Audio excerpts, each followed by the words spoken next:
moc pro mě znamenáš, ani nevíš.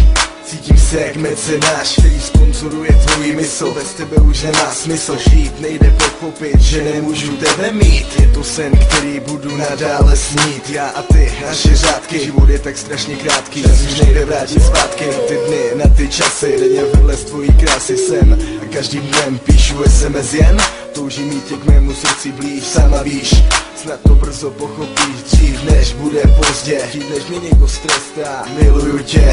Ty jsi ta jediná cesta, láska strašně bolí. To už jsem dávno poznal, a to když jsem se mému citu tobě doznal. Ten cit je v mém srdci, ten cit patří tobě. Miluju tě, naše srdce patří k sobě.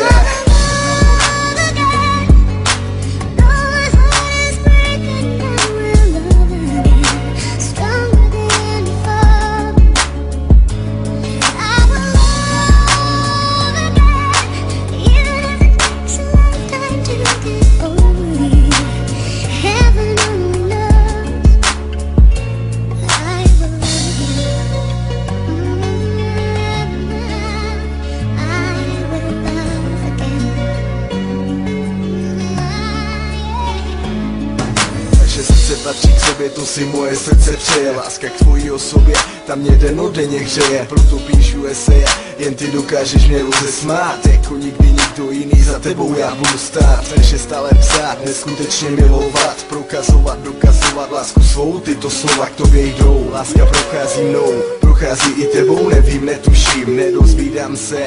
Ale jedna věc tu je, i tak miluju tě.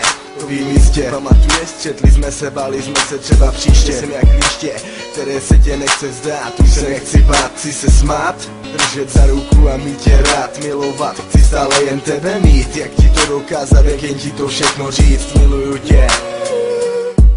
No tak co chci slyšet víc, co chci slyšet víc.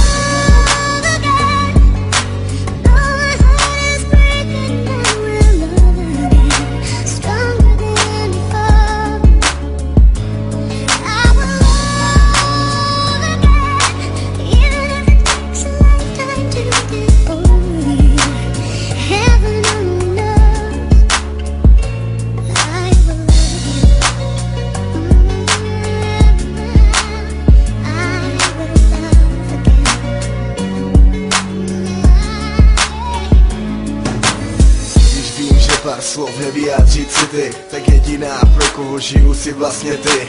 Jediná, pro koho dýchám poslední čas.